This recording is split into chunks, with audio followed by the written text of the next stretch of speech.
राम जी अवतार हो चाहे कृष्ण अवतार हो, शंकर जी ना गए। शंकर जी भी आए, किसके साथ? काकभूषुंडी जी के साथ में। हा। जहां पहुंचे भोले बाबा, जैसे ही पहुंचे द्वार पर आवाज लगाई, भिक्षाम देही। सोई जसोदा मैया हाथ में बढ़िया सामग्री लेकर के द्वार पर आई। अरे महाराज अच्छे पधारे, आपकी जय हो। महाराज मांगो, क्या चाहिए? भोले बाबा बोले, देवी जी हम मांगने वाले बाबा नहीं हैं, फिर हमको तो आपके लाला के दर्शन चाहिए, आपके बालक के दर्शन करने आए। जसोदा मैया ने नीचे से ऊपर तक देखा, हे भगवान इतने खतरनाक महात्मा, बड़ी बड़ी दाढ़ी, बड़ी बड़ी मूंछ, सांप लटकाए।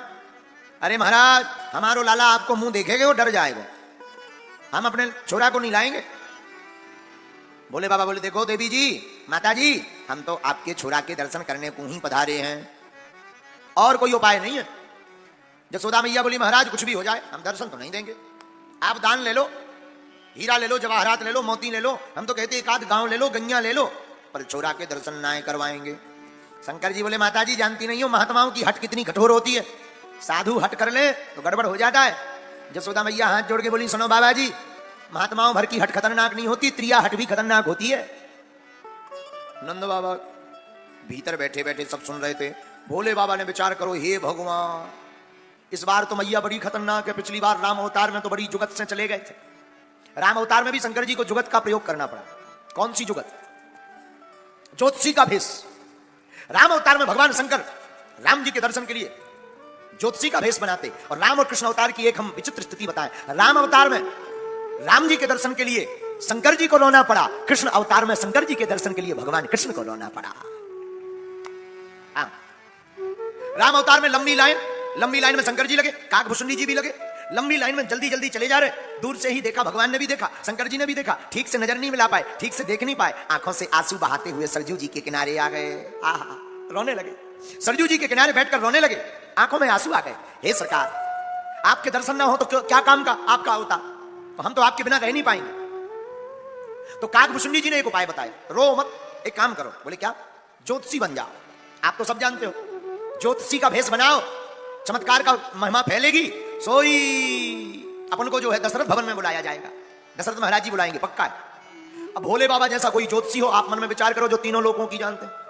कोई आदमी स्नान करने जा रहा, सोई वो बुला लेते थे, क्यों भाई तुम्हारे पिताजी का अमुक नाम है? हाँ महाराज। अच्छा तो तुम्हारे दादाजी का ये नाम है? अरे महाराज आप तो बहुत जानते हो।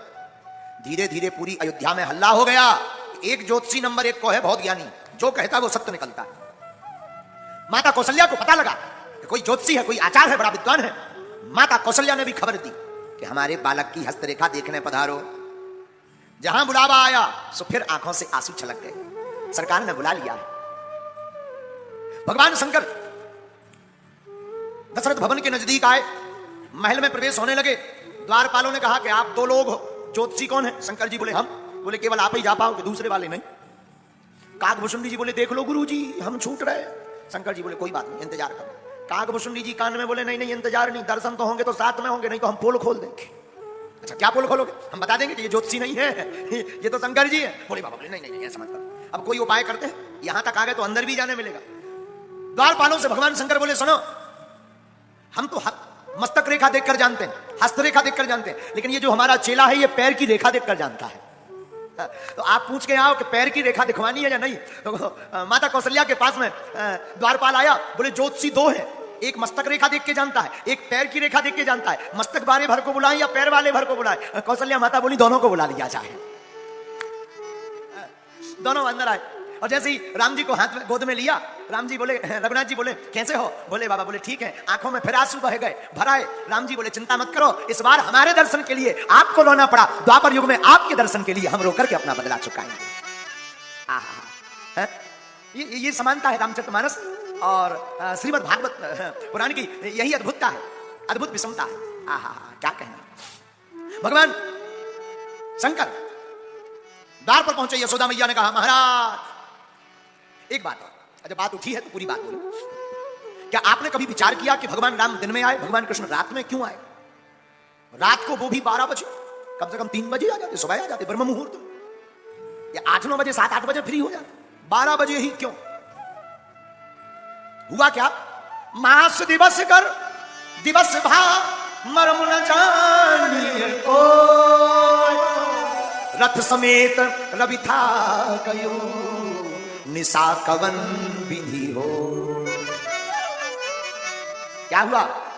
1 महीने के लिए राम अवतार में सूर्य भगवान गए ही नहीं, घर ही नहीं गए। अच्छा, जब सूर्य नहीं गए तो चंद्रमा कहां से आ जाए? सूर्य जाएंगे, दिन जाएगा, तभी तो रात आएगी। 1 महीने तक दिन गया ही नहीं। अब रात बेचारी रो रही, लगी रोने रात। ब्राह्मणों ने किया हवन, हवन का धुआं राम जी के महल में भी गया। तो छुपती हुई लुकती हुई रात धुआं का पर्दा लेकर धुआं के साथ चलती हुई रात भगवान के भवन में पहुंच गई और रात भगवान के पीछे जाकर रोने लगी। भगवान ने मुड़ के देखा, कौन रो रहा? कौन हो? हाथ जोड़ के रात बोली, महाराज मैं हूं रात। रो क्यों रही? अब रोइए ना तो हंसिए। क्यों? 1 महीना हो गया, हमारा नंबर ही नहीं लग रहा। 1 महीने से सूर्य भाई साहब सनलाइट दे रहे, न सो रहे न जा रहे। अब वो जाए तो हम आए, और हमें जाने आने की टेंशन नहीं है। हमें टेंशन ये है कि आपने जब अवतार लिया तो वो रूप बड़ा दिव्य था, उसका दर्शन सूर्य भगवान को तो बहुत अच्छे से हो गया, हमें नहीं हुआ। ना जाने दिन में को तो बहुत अच्छा लाभ मिला, हम तो रात हैं, वैसे ही अंधेरे हैं, हमारा नाम वैसे ही बदनाम है। ऊपर से आपके दर्शन नहीं मिले तो कलंक लग जाएगा। रोने लगे। भगवान राम बोले, रात रो मत। एक बात बताओ, तुम सबसे ज्यादा अंधेरी कब होती हो? बोली, भाद्रपद में। ठीक है, तुम रो मत। अभी हम चंद्रवंश में आए, चंद्रवंश में, अभी हम सूर्यवंश में आए तो दिन में आए। हम चंद्रवंश में जब आएंगे तुम चिंता मत करो, तुम्हारे साथ अन्याय नहीं होगा। जैसे हम इधर दिन में 12 बजे आए, उधर भादों में आधी रात को रात्रि में 12 बजे आएंगे।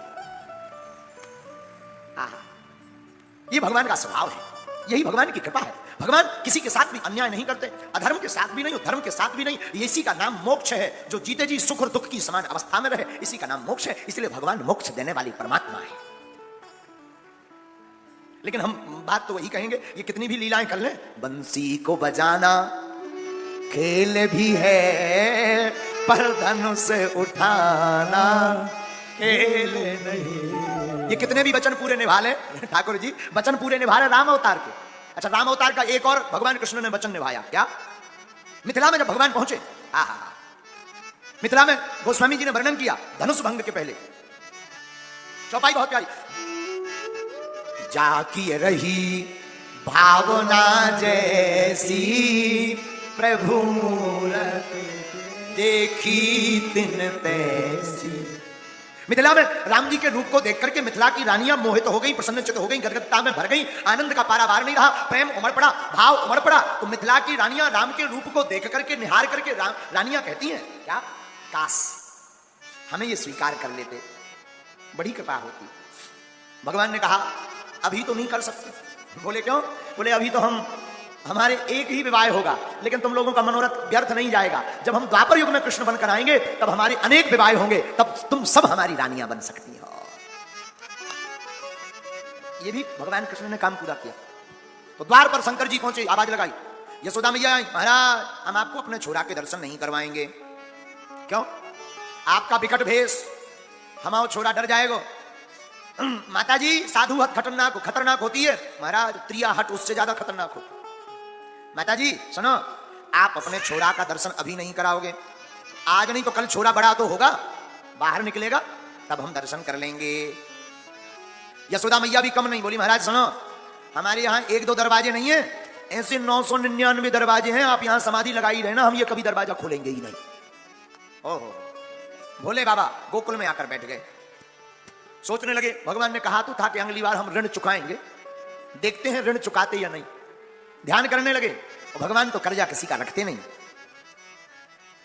भगवान ने कर्जा तो सबका चुकाया। इधर भगवान कन्हैया रोने लगे। माता यशोदा चौंक गई कि ना जाने क्या हो गया है, हमारा बालक रो क्यों रहा है। माता जी ज्यों चुप करावे सोई भगवान बोली अम्बरा। माताओं की तो आदत होती है, तो माता जी ने हाथ, अरे लाला काहे गो, अरे लाला काहे गो, अरे लाला काहे गो, चुप है जाओ, चुप है जाओ। जहां मैया ऐसो करें सोई भगवान बोली हम तेज कर दें। अब सब हैरान, हे भगवान काहे गो, हे भगवान। गोपियां आ गई, जादू टोना तो नहीं होगा, को उन्हें नजर तो नहीं लग गई, सब अपने अपने उपाय करने लगे। ज्यों गोपियां हाथ में ले में सोई भगवान एम्पली भारम को बोली हम तेज कर दें। अब बड़ी आफत, अब बड़ी आप ठाकुर जी चुप ही ना हो। मैं एक बूढ़ी गोपी बोली, यशोदा एक बात बताओ, कोई आया तो नहीं था घर पर? मैया यशोदा बोली और तो कोई नहीं, एक बाबा जी आए थे।